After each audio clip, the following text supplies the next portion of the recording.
बोलने का काम किया।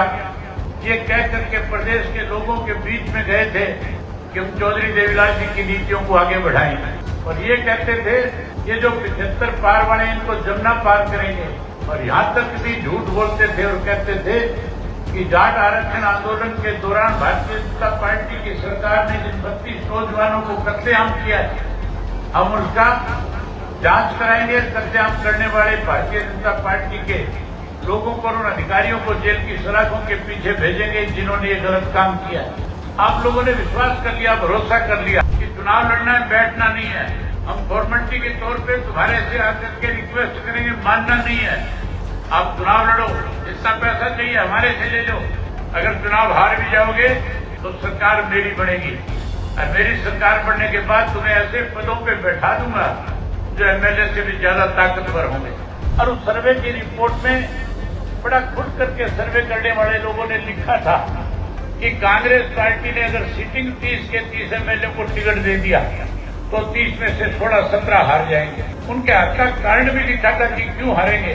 वहीं कांग्रेस के नेताओं ने, जो कांग्रेस के आगू थे, जो मुख्यमंत्री पद के दावेदार थे, कहीं ना कहीं भारतीय जनता पार्टी ने उनके ऊपर मुकदमे दर्ज करके, उनकी इंक्वायरियां करा करके उनको भी डराने का काम किया।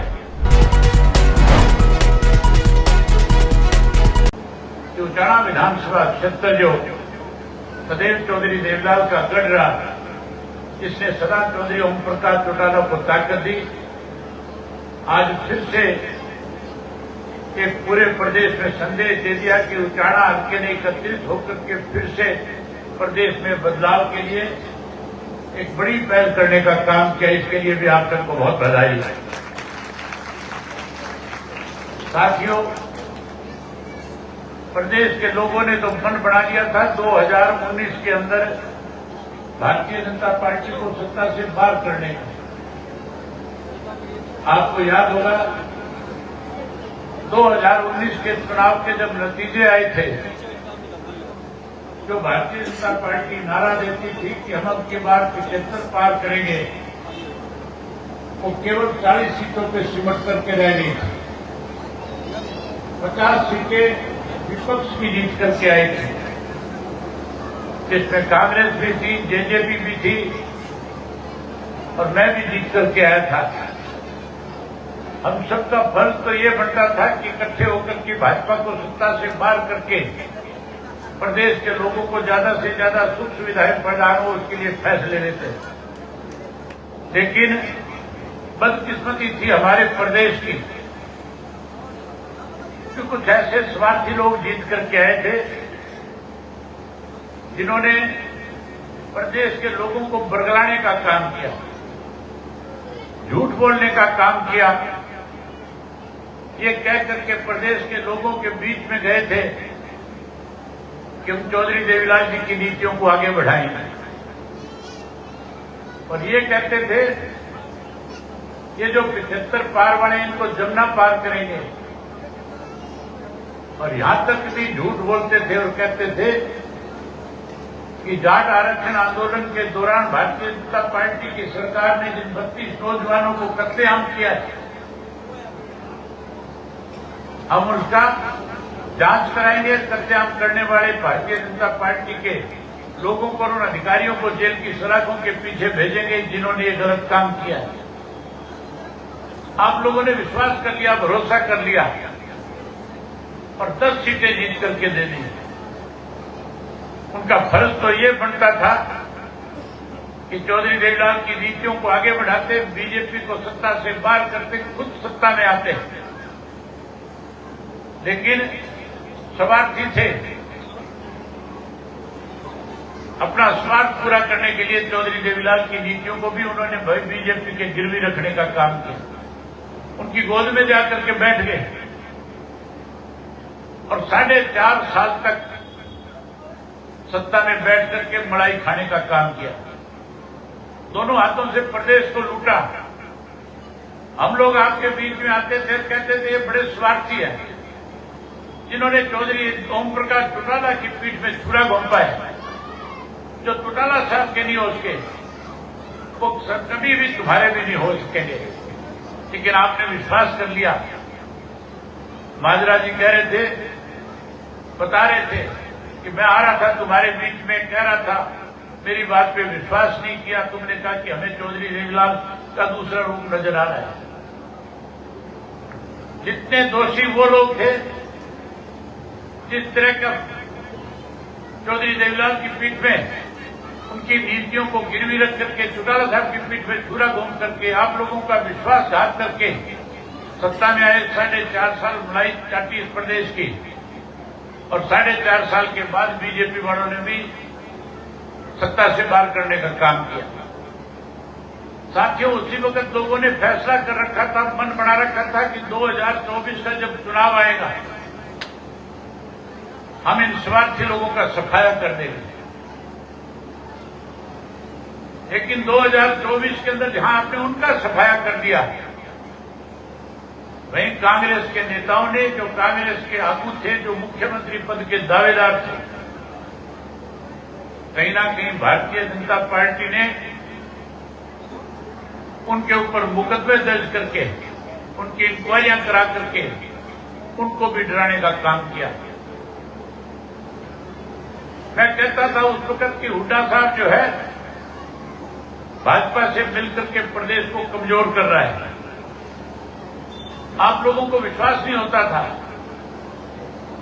जहां भी जाता था, जब बैठ करके इस बारे में चर्चा करता था, तो लोग कहते थे एक बार हमें बीजेपी को सत्ता से बाहर करना है, कांग्रेस को सत्ता में लेकर के आना है।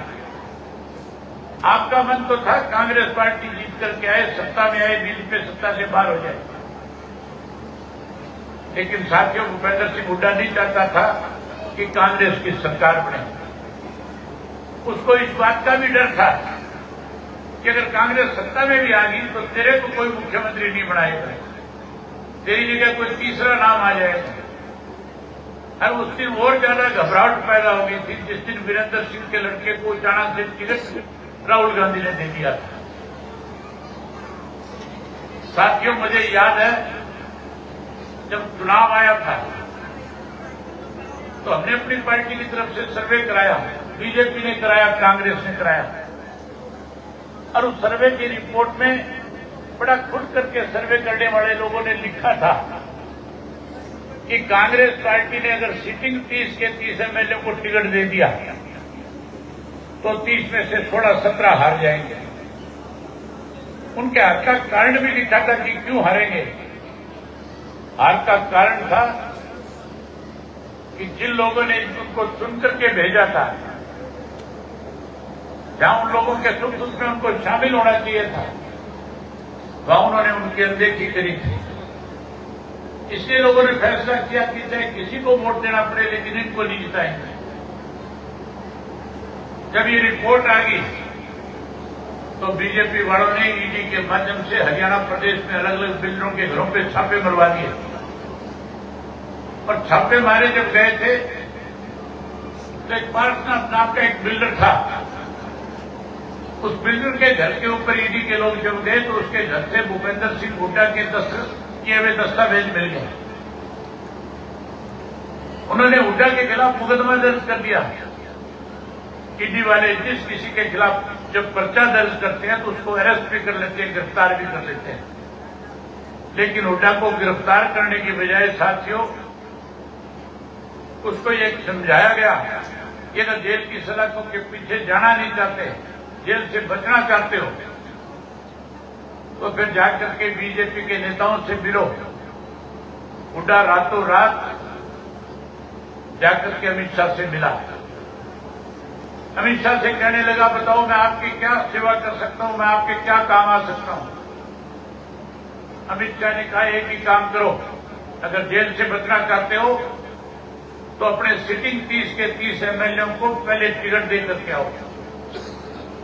हुड्डा राहुल गांधी के पास गया, जाके कहने लगा, मुझे आज ही खबर मिली है अगर हमने सिटिंग 30 एमएलए को टिकट नहीं दी तो पार्टी में बगावत हो जाएगी, और अगर बगावत होगी तो फिर बड़ी बड़ाई सरकार कहीं ना कहीं रुकावट पैदा कर देगी। राहुल गांधी ने हुड्डा पे विश्वास किया, 30 की 30 टिकटें डिक्लेयर कर दी।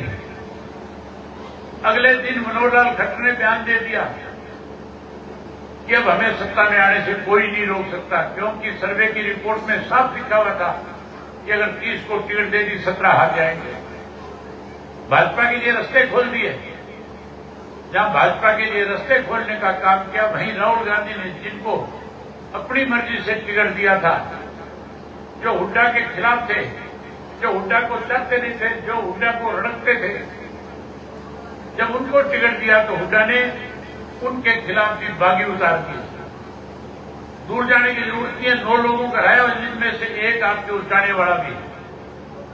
जब इस वीरेंद्र के लड़के को टिकट राहुल गांधी ने दिया, हुड्डा को इस बात का डर सताने लगा कि अगर भाजपा, ये कांग्रेस अगर सत्ता में आ गई तो ये पढ़ा लिखा है, अफसर रहा है, कहीं राहुल गांधी इसका नाम आगे ना कर दे, इसको मुख्यमंत्री ना बना दे, इसलिए इस रास्ते के कांटे को पहले हटाना चाहिए। 3 खिलाफ खड़े किए, तीनों हुड्डा के चहते थे। आप तीनों को जानते भी हो, तीनों के तीनों हुड्डा के चहते थे कि नहीं थे? कांग्रेस की टिकट की लाइन में थे, चाहे वो काला था, चाहे वो संडील वाला था, और चाहे आपके गोगड़िया वाला था। इन तीनों को खड़ा कर दिया और ये कहा बुला करके कि चुनाव लड़ना है, बैठना नहीं है। हम फॉर्मेलिटी के तौर पे तुम्हारे से आकर के रिक्वेस्ट करेंगे, मानना नहीं है। आप चुनाव लड़ो, जितना पैसा चाहिए हमारे से ले लो। अगर चुनाव हार भी जाओगे तो सरकार मेरी बनेगी, और मेरी सरकार बनने के बाद तुम्हें ऐसे पदों पे बैठा दूंगा जो एमएलए से भी ज्यादा ताकतवर होंगे। इस तरह से 9 और हराए। यहां तक भी जयप्रकाश ने बयान दिया 7 रोड गांव के अंदर, जब लोग कह रहे थे 60 सीट आएंगी, वो कहने लगा बावड़े हो रहे हो, 40 दे दो, 40 में मुख्यमंत्री बना लेंगे। लोगों ने 40 की बजाय 37 दे दी, बोले बना लो सारा मुख्यमंत्री। अब की बार जो सरकार बनी, भूपेंद्र सिंह हुड्डा की मेहरबानी से बनी। बनी है कि नहीं बनी है हुड्डा की मेहरबानी से? पहले थारी मेहरबानी से बनी। तुम सर पर ना बैठाते तो बन जाती है। शुरुआत तुमने करी थी, और तुम्हारे देखा देखी जिंदगी 5 सीटें जीत करके दे दी। तुम शुरू में रात काट देते तो आज ये दिन नहीं देखने पड़ते तुम्हें। अभी एक बहन आकर के कह रही थी कि हमारे यहां पानी नहीं है, बिजली नहीं है,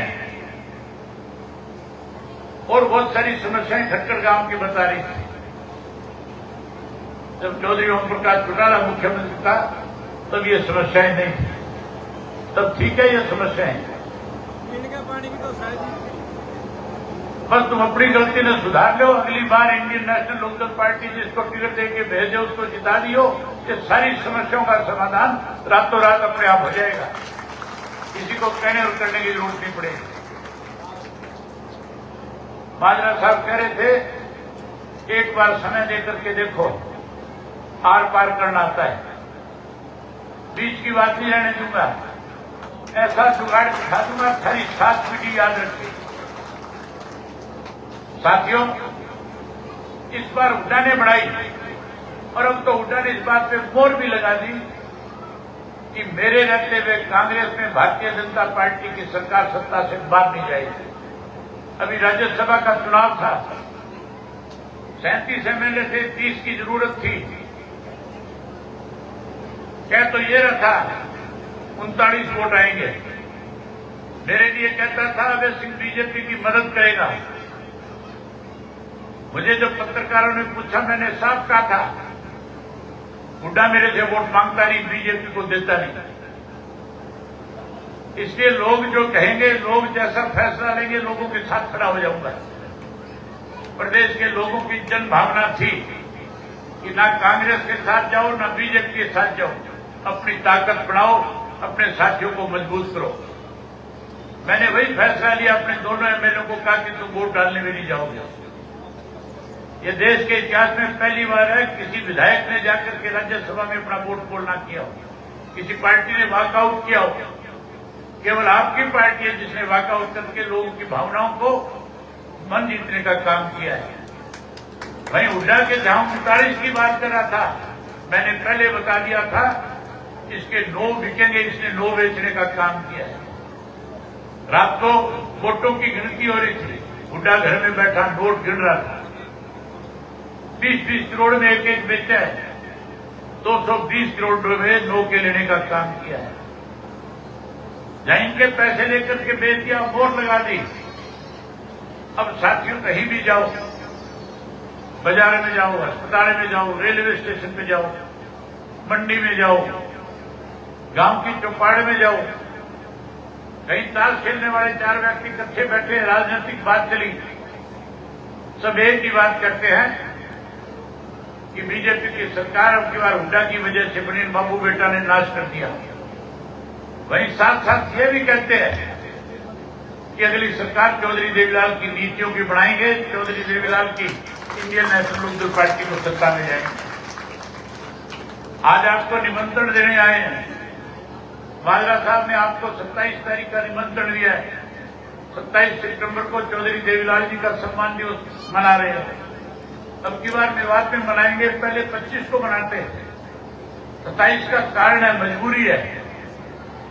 मुसलमान के लिए जुम्मे का दिन बड़ा दिन होता है। शुक्रवार के दिन को जुम्मे का दिन कहता है और 25 तारीख को जुम्मा है। इसलिए वहां के जितने भी हमारी पार्टी के मुस्लिम भाई थे, उन्होंने आकर के कहा कि हम चौधरी देवीलाल का सम्मान दिवस मनाना चाहते हैं। आप 25 की बजाय 27 को करो, ताकि हम बड़ी संख्या में आए, चौधरी देवीलाल के प्रति अपने श्रद्धा सुमन अर्पित करें। आपको भी उसका फायदा मिलेगा। 27 तारीख का इतवार है।